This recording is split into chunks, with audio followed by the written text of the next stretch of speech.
पाकिस्तान में आतंकियों के ठिकानों पर भारतीय सेना की एयर स्ट्राइक के बाद झुंझुनू के पूर्व सैनिक बहुत खुश हैं। उन्होंने कहा कि उन्हें ऐसे ही जवाबी हमले की उम्मीद थी। पूर्व सैनिकों ने प्रधानमंत्री, तीनों सेनाओं के प्रमुखों और खासकर राष्ट्रीय सुरक्षा सलाहकार का धन्यवाद किया, जिनके नेतृत्व में सेना ने दुश्मनों को उनके घर में घुसकर सबक सिखाया और पहलगाम हमले का बदला लिया। उन्होंने ये भी कहा कि झुंझुनू के पूर्व सैनिक हर स्थिति में देश के लिए लड़ने को तैयार हैं।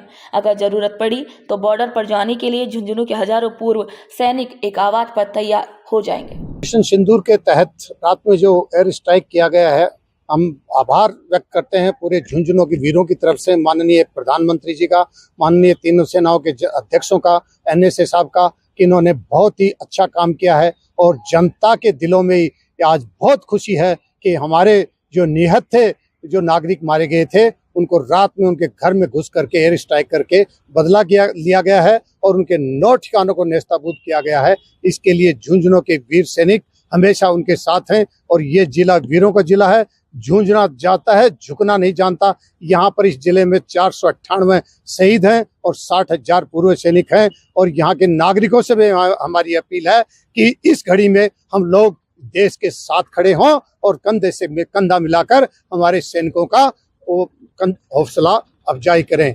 हमारी पीढ़ियां, मेरा पिताजी सेकेंड वर्ल्ड वॉर में 1971 के अंदर लड़ाई लड़ी, मैं 1975 से सेना के अंदर, मेरा बेटा सेना के अंदर और मेरा पोता भी NDA की तैयारी कर रहा है। 4 पीढ़ियां हम लोग इस देश के लिए काम किया है। तो आज हमारा मन प्रफुल्ल हो गया है कि देश ने बहुत अच्छा काम किया है। और झुंझुनू के लिए तो बहुत ही, क्योंकि यहाँ का वाक्य है, वीर भोग्य वसुंधरा, जाट बलवान जय भगवान, जैसे जाट रेजिमेंट के, राज राइफल के ये नारे भी हैं, बहुत ही बुलंद नारे हैं। और इसलिए हम सभी जो सैनिक बॉर्डर के ऊपर हैं, उनको हम लोग हाथ उठा करके और उनके लिए भारत माता की जय हिंद का नारा बुलंद कर रहे हैं। हमने पहलगाम का बदला लिया है, उसके लिए बहुत खुश है।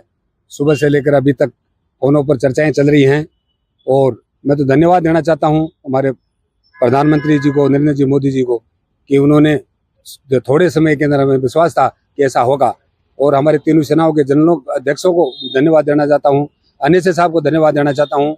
और झुंझुनू तो एक बहुत बड़ी शक्ति है। अब सबसे ज्यादा भारत में शहीद हैं, सबसे ज्यादा हमारे सैनिक देने वाली ये मातृभूमि है।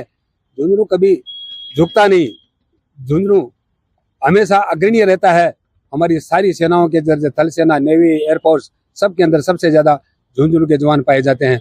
और मैं मेरे परिवार की हिस्ट्री बताता हूँ। मेरे पिताजी सेकंड वर्ल्ड वॉर में थे, मेरा जो बड़ा भाई है वो 65 और 71 की लड़ाई में था, मैं चारों लड़ाइयों में थे, मेरे बेटे दोनों सेना में हैं और मेरी पोती पोता आजकल मिलिट्री स्कूल के अंदर सेना में जाने के लिए तैयारी कर रहे हैं। इसलिए मैं ही नहीं, पूरे झुंझुनू जिले के कोई भी गांव हो, उनकी यही है कि हर 4 पीढ़ी, 5 पीढ़ी, 3 पीढ़ी, 2 पीढ़ी सेना में जाकर आई है।